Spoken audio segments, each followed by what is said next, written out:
mata satu itu kok gue nggak salah ya, itu juga pernah dikatakan itu lambang matanya Tuhan gitu loh. Ya, ya gak sih? Bener. Makanya jadi kayak Tuhan yang mengawasi. Tuhan yang mengawasi. Susahnya jadi Kristen. Oke, hari ini kita ada di ruangan baru yang kita idam-idamkan gitu. Ya. Oke. Nah, hari ini kita masih ngomongin tentang masih kayak sekitar akhir zaman ya. Akhir zaman. Nah, akhir zaman ini yang paling menarik yang harus kita bahas adalah ini ternyata di akhir zaman ini banyak organisasi terlarang gitu. Ya bukan terlarang ya, apa ya? Lebih tepatnya kayak organisasi yang banyak disebut nggak terlarang ya, mungkin sebagai konspirasi disebut sebagai antikris. Itu lebih tepatnya. Dalang. Iya, walaupun kita percaya antikris itu pasti datang, ya kan di akhir zaman kan. Nah, makanya banyak orang bahkan gereja pun juga tidak sedikit kasih seminar tentang antikris. Iya. Nah, sama konco-konconya temen-temen ya. Iya. Gitu. Iya. Nah, misalnya kalau kita lihat di orang-orang sering dengar bahwa namanya Illuminati gitu Illuminati. Yang Freemason. Terus apa lagi ya? Rothschild. Oh iya, Rothschild gitu. Terus Yahudi juga. Banyak ada, pokoknya banyak organisasi gitu. Banyak konspirasi. Nah, sebenarnya sebelum kita masuk lebih dalam ya gitu, gue pengen tahu juga sih emang fungsinya organisasi itu terbentuk apa sih sebenarnya?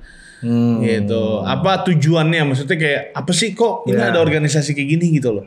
Kalau kita kan jelas kita bikin organisasi rohani penuaian jiwa-jiwa kan. Iya. Biar kayak di Asbury gitu. Amin.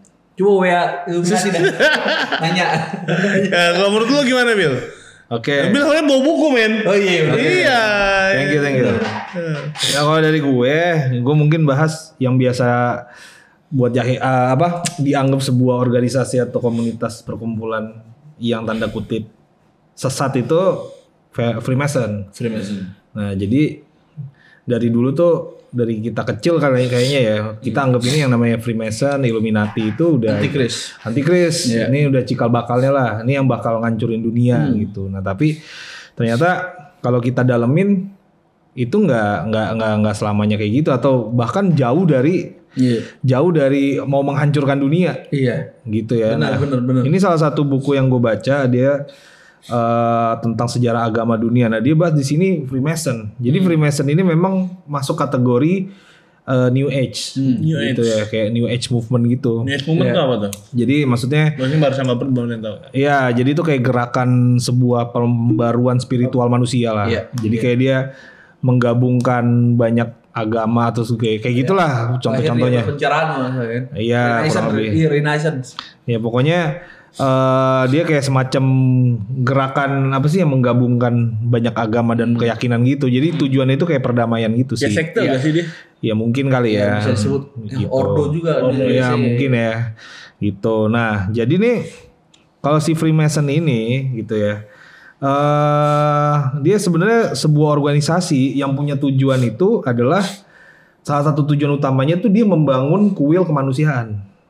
Gitu. Jadi salah satu tujuan utamanya tuh dia membangun kuil kemanusiaan. Nah, kata Mason itu sendiri itu asalnya dari bahasa Perancis.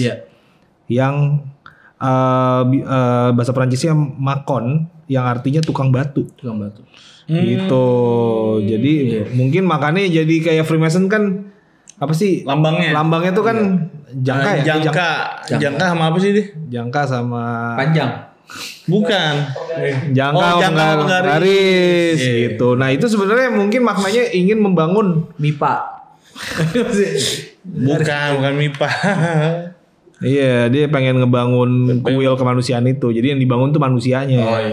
Ngebangun jadi ngebangun secara fisik, ngebangun secara jiwa dan ngebangun inti atau eksistensi dari manusia. Gitu, Bos. Nah, berarti kira-kira Freemason itu kenapa bisa banyak yang klaim itu ada keterkaitan sama antikris? Kira-kira mungkin karena isinya Freemason ini adalah orang-orang hebat. Gitu ya. Jadi kalau dari buku ini nih, buku yang saya pakai di sini referensinya. Jadi dia salah satunya tuh ada Isaac Newton. Jadi nih Freemason ini dari abad 14. 14-15 udah lama banget, ratusan tahun. Zaman reformasi tuh. Iya, jauh banget dah pokoknya. Nah, di sini isinya Newton, Albert Einstein, Thomas Edison. Jadi isinya tuh orang-orang hebat semua. Berarti yang ilmuwan-ilmuwan ya? Ilmuwan, pemimpin negara. Freemason ini kan 1400 ya. Kalau sampai Einstein masuk tuh berarti dia 500 tahunan loh. Ya kan Einstein baru masuk kurang lebih kan gitu. Iya. Berarti buset, ini Berarti ini udah kuat. Udah ini sampai hari ini kan masih. Sampai hari ini juga udah berarti udah generasi Dia keberapa? ada kuilnya kok, ada kuil Mason ya emang. Kalau kita anggap dia bukan penguasa dunia sih, memang orang-orangnya juga orang-orang hebat dunia. Elit global, elit lah. Iya. Apakah juga dikaitan sama global ya? Who knows gitu Iya, kan? who knows ya. Tapi masuknya mungkin mereka emang elit global, tetapi kan bukan berarti harus antikris. Iya. Gitu. Iya benar. Jadi memang kalau di buku ini memang dia menyebutkan ada beberapa orang yang menganggap itu mereka nih Dajjal atau Lucifer yang ingin menguasai dunia. Oh, tapi di buku bilang itu adalah pemikiran yang dangkal. Gitu. Jadi itu tuduhan yang nggak berdasar sebenarnya. Kayak gitu. Nah makanya unik nih. Berarti barisan bapernya harus lebih ngerti dulu nih, lebih terbuka dulu. Jadi jangan langsung bukan aja gitu. Iya, karena kan kalau di gereja itu sering kita bilang, lu ya jujur aja, gue pribadi pun sempat kayak berpikir, oh ya Freemason ini dulu ini setan nih gitu kan. Iya. Satanik nih ini terus gitu. Ya, setan. Apalagi mereka itu kan suka dipaut-pautkan dengan 666. Iya kan? Iya. Terusnya mata satu. Iya kan? Ya. Gitu. Apalagi ya banyak ya Baphomet dan segala banyak. Mungkin jelasin sedikit nih ya. Jadi di sini nih ada listnya di mana mereka tuh sering banget disalahpahamin gitu ya. Jadi nih berikut ini adalah beberapa gosip, mitos, kesalahpahaman dan ketidaktahuan umum tentang kelompok Freemasonry. Jadi yang pertama tuh dia suka dianggap sebagai agama-agama pagan. Jadi dia berasal dari melakukan ritual yang berasal dari agama-agama pagan ya. Di tahun sebelum Masehi itu. Terus dianggap juga menerapkan mistisme Yahudi, Kabbalah. Iya. Kabbalah apa sih? Iya, itunya Yahudi, ajaran mistisnya. Mistis. Kayak kalau di sini perdukunan kan. Iya, dukun-dukunan gitu cuy. Nah, terus Zionis terus dianggap punya wahyu sendiri, dianggap sebagai kelompok Illuminati Bavaria. Bavaria. Dianggap mengajarkan ateisme, dianggap ingin menghancurkan lembaga agama, dianggap sebagai organisasi penyembah setan yang bernama Lucifer. Tapi ternyata itu semua tidak begitu. Oh, itu Tuduhan-tuduhan atau asumsi-asumsi yang sering dilemparkan kepada Freemasonry. Berarti dengan kata gini dong, Freemason itu dengan Illuminati itu beda sendiri. Beda. Illuminati beda. Illuminati sama Freemason beda. Nah, dengan kata lain gini, yang identik ini ya, kita ngebahas kan tentang akhir zaman akan banyak hal-hal yang pengajaran keluar gitu loh. Nah, yang berarti yang identik dengan 66, dengan mata satu, dengan Baphomet itu yang mana tuh, Bro? Waduh, kurang tahu saya pas ya. Paling intinya yang kita dapat dari Freemason ini yang pasti kita mau nggak mau harus bijak lah intinya sih gitu ya. Bijak. Kayak gitu. Karena nggak ada keterkaitan juga dan Alkitab juga ngomongin tentang Freemason ya. Iya. Benar. Nah, apalagi kalau ngomongin Illuminati nih, sering banget ngomongin Illuminati kan nambangin mata satu gitu kan. Iya. Terus piramida yang di belakang itu. Yang kita klaim bahwa Amerika pun juga tempat Illuminati. Karena dolarnya $1. Piramid dolarnya itu ada piramid, atasnya ada mata. Nah, masalahnya kalau gue di National Geographic punya ini nih, punya apa namanya? Punya channel sama punya artikel ya. Ternyata di $1 itu kan ada mata satu sama piramida ya. Betul. Ternyata itu tuh si Thomas Jefferson sama yang pada pendahulunya sebelumnya bikin founding fathernya mereka, Benjamin Franklin gitu. Iya. Bukan Benjamin Sueb ya. Franklin ya. Itu legend Indonesia. Iya gitu. Jadi ternyata tuh mata satu itu tidak ada keterkaitan sama namanya Illuminati. Jauh gitu. Nah, kalau biar nggak salah nih ya. Iya. Jadi sejarah pemakaian di Amerika Thomas Jefferson, Benjamin Franklin, John Adams mengusulkan berbagai ide untuk logo. Logonya akhirnya dibentuk. Logonya adalah mata satu itu menyimbolkan tentang ini kekuatan dan keawetan. Beda banget sama filosofinya si pencetus Illuminati, nanti kita bahas si Whitehouse White Shapton sampai namanya gitu. Beda banget gitu. Dan 13 piramida di balik itu 13 negara bagian Amerika. Gitu. Jadi sebetulnya nggak ada keterkaitan. Jadi nggak ada kaitannya sama antikris tuh ya. Bener. Lah kalau seminar-seminar biasanya dibahas tuh. Nah itu makanya. Nah ini yang Nah sebenarnya itu sumbernya dari mana tuh yang seminar? Nah, kalau bagi mereka ya, bagi mungkin kalau intelektual ya, menganggap orang-orang yang suka itu adalah dibilang begini, pencinta konspirasi gitu. Oke. Jadi mereka yang anggap yang mengait-kaitan itu, Cocok mereka lagi. cuma yang si pecinta konspirasi deh. Sama kayak bumi datar. Iya kayak gitu. Jadi kayak gitu. Iya. Nah jadi sebetulnya memang kalau secara fakta Amerika tuh kita nggak bisa mengklaim bahwa founding father mereka tuh Illuminati karena tuh memang kebetulan. Nah mata itu kan suka dilambangkan dengan dewa Horus ya. Iya. Ya mau nggak mau kan emang Mesir punya mitologi sendiri. Nah kenapa dewa Horus tuh sangat dipakai banget apalagi di zaman Renaissance karena viral aja dia, keren, dia punya estetikanya.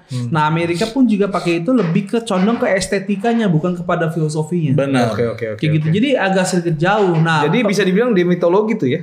di mitologi Benar, sebetulnya. mitologi. Dan kalau mau dikait-kaitan sama dosa, antikris, Nggak masuk. Nggak masuk. Apa gimana ya? Punya $1 di rumah gitu tiba-tiba berdosa gitu. Enggak. Lah, kan Enggak. Iya. Dan juga kayak di uang Amerika pun juga ada tulisannya In God We Trust kan. Ya, dengan kata lain dia mengakui kedaulatannya Tuhan di Amerika gitu loh. Jadi sebenarnya kayak lambang-lambangnya gitu benar kata Nando, nggak perlu kayak ada yang nyimpan $1 ada lambangnya mata satu atau apa whatever. Sedangkan ada mata satu itu kok gue nggak salah ya. Itu juga pernah dikatakan itu lambang matanya Tuhan gitu loh. ya. Nah, Iya gak sih? Bener. Makanya jadi kayak Tuhan yang mengawasi. Nah, Tuhan yang mengawasi. di tahun-tahun segitu tuh yang Katolik ya, zaman Katolik. Segitiga yang suka dipakai Illuminati yang dibilang Illuminati. Ternyata segitiga itu melambangkan Tritunggal sebelumnya. Dari ini kan pertama dari Mesir nih, Mesir, oke itu mitologinya lah. Tetapi ketika gereja Mamura hadir, Katolik itu dia juga suka pakai lambang kan. Nah segitiga itu di apa namanya dilambangkan Tritunggal. Karena emang lambang Tritunggal zaman dulu segitiga sih. Bener. Nah makanya ada satu lukisan terkenal banget namanya itu Supper at Emmaus. Perjamuan di Emmaus. Yesus tuh sama murid itu di belakang itu ada segitiga sama mata. Nah, Itu tandanya apa? Itu tandanya adalah Tuhan sedang mengawasi. benar. Tuhan sedang mengawasi anak-anaknya, ya kan jemaatnya. Nah, mungkin kenapa Illuminati itu ditarik sebagai antikris? Karena begini, mata itu melambangkan Dewa Horus. sang pencipta sedang mengawasi. Nah, ya kan? Makanya di tahun 1700-an ada kepala penjara mau minta logo. Bro, bikinin logo dong.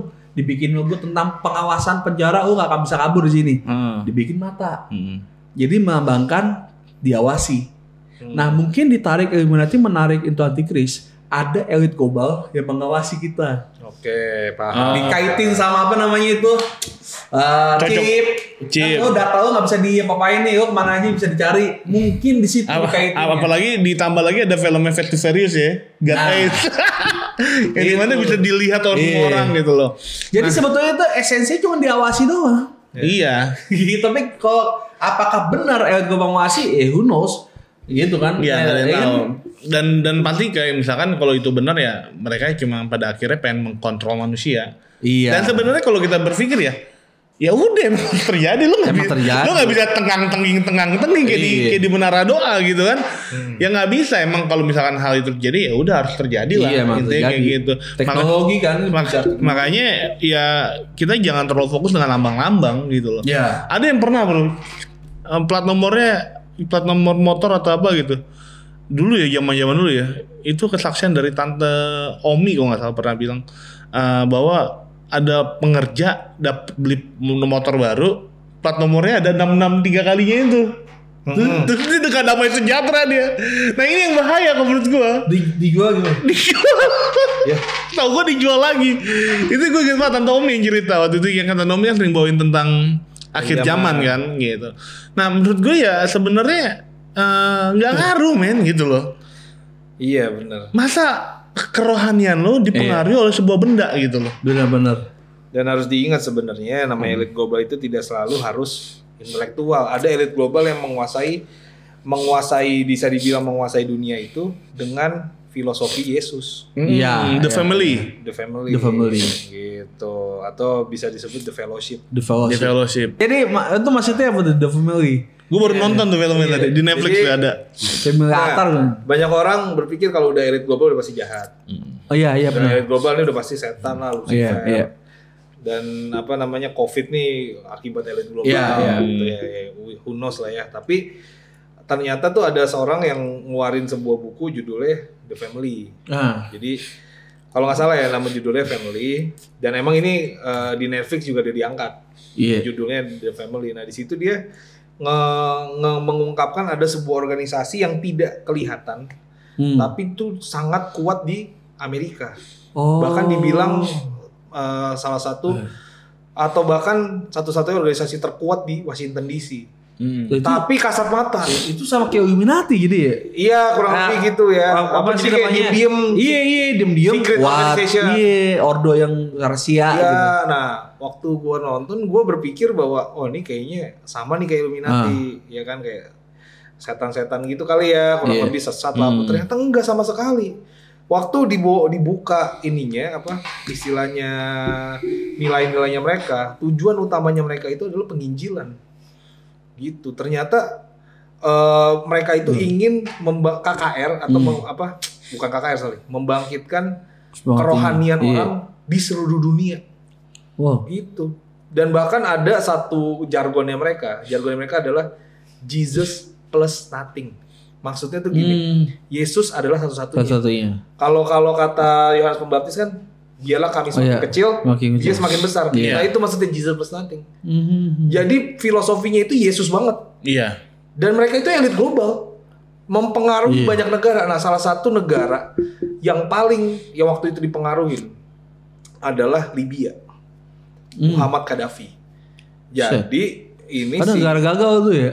Iya, nah Dulu nggak gagal. Dulu. Nah jadi tuh ceritanya adalah dari Libya itu ngebom pesawat, ngebom pesawat gitu ya. Gue lupa di negara mana, pokoknya nama airline-nya Pan Am ya? Airlines. Itu pesawat Amerika kan? Kalau nggak salah ya. Iya. Tapi udah jadul banget itu, dulu banget ya. Nah ini dibom. Nah dua orang ini ngumpet di Libya. Gitu kan. Nah si Gaddafi kagak mau ngasih. Gitu. Nah si family ini atau fellowship ini terbanglah ke Libya. Tanpa sepengetahuan presiden Amerika, siapapun. Mereka nggak pakai visa, mereka nggak pakai ini. Bener-bener tuh. Lu kalau dibunuh di sana tuh gak ada yang tahu. Kalau dibunuh di Libya nggak ada yang tahu dibunuh di situ kan. Gitu. Nah akhirnya ketemu sama menteri luar negerinya Libya dengan maksud dia datang itu supaya terperdamaian, dan kedua serahin nih dua orang pelaku pemboman ini nih. Jadi isunya tuh sorry kalau salah, isunya tuh emang si Gaddafi yang nyuruh nih orang untuk ngebom. Tapi mau nggak mau kan yang di sidang tetap orang kan dua gitu. Nah akhirnya datang lah, pertama nggak diterima, dimarah-marahin segala macem tuh. Akhirnya salah satu anggota The Family ini dia itu mantan kongresmen atau senator. Bukan senator, kongres. Jadi kongres itu kayak DPR-nya. Nah dia datang ke situ dimarahin, bingung kan nih. Akhirnya dia cuma ngelakuin satu hal, doa sama Tuhan. Lagi dimarahin di doa ya. Dia lagi itu menteri luar negerinya Libya lagi marah-marahin dia. Itu udah bener-bener terus sedikit aja salah tuh mati aja itu orang. Karena kalau nggak salah waktu itu kenapa marah-marah juga gara-gara ada pengeboman yang nanti dulu itu Bos. Oh iya siap. Nah sebentar dulu, seru nih. Nah jadi doa kan dia doa, tiba-tiba dapet tentang kerendahan hati. Nah itu nilai dari mana kan kerendahan hati. Nah terus dia doa, dia dapet kerendahan hati, disamperin lah menteri luar negerinya, langsung dia minta maaf. Dia minta maaf atas nama orang Amerika. Dia bilang saya minta maaf kalau dulu orang Amerika itu pernah membunuh anaknya Gaddafi gara-gara bom. Jadi bomnya Amerika itu ngebunuh anaknya Gaddafi. Karena Gaddafi benci banget sama Amerika. Gitu. Dia minta maaf. Gara-gara dia minta maaf, Gak lama kemudian, 10 hari kemudian, Gaddafi ngasih 2 orang yang pelaku bom itu, dan dia ngebuka kerjasama sama Amerika. Oke. Gara-gara orang doa. Doa. Jadi lagi dimarahin, doa. Dia doa. Nah, itu elit global, men. Elit global yang Yesus banget. Iya. Gitu. Jadi kita nggak bisa bilang yang elit global. Elit global tuh udah jahat. pasti Antikris. Lucifer. Iya, nggak Udah punya pasti setan. agama. Iya, gitu guys. Dan bahkan elit global yang The Family ini sering bikin doa pagi ya. Ya, Setahun sekali. Setahun sekali yang datang Presiden Donald Trump. Ronald Reagan gitu-gitu, serem. Jadi emang Keren juga powerful banget mereka, powerful banget. Pelayanan di sana yang mantap kali. Nah, Iya, Sigdah WL gitu ya. khotbah ya. Bahasa Inggris deh. Iya, gitu guys. Oke. Jadi simpulannya Simpulannya, Bo. akhir zaman tidak lekat sama namanya antikris. Bukan tidak lekat, pasti ada antikris. Tetapi antikris berbicara antikris bukan berbicara tentang Illuminati juga atau Freemason gitu kan gitu. Karena itu masih konspirasi. Terus iman kita nggak hanya berdasarkan di lambang, di konspirasi, tapi iman kita tuh tetap di dalam Tuhan. Ya, Gitu. kalau gue pribadi sih bahwa sebenarnya kita nggak usah pusing ya sama kayak lambang Baphomet kayak lambang apa namanya mata satu segala. Itu nggak akan mempengaruhi kita sama sekali gitu. Jangan terlalu panik dengan hal tersebut, jangan terlalu panik, jangan terlalu takut sama hal tersebut gitu. Yang paling penting yang pertama ya satu, kita harus jaga hubungan kita sama Tuhan tuh penting. Dan yang kedua yang paling penting adalah dimuridkan itu. Karena dimuridkan itulah persiapan kita untuk yang namanya menyambut kedatangan Tuhan Yesus kembali. Cakep. Penutup Pak Billy? Ya udah, stay healthy. Tetap sehat. Oke, sebagai penutup ya menjadi orang Kristen tuh harus kritis. Ya di akhir zaman ini. Benar. Kenapa? Karena susahnya jadi Kristen.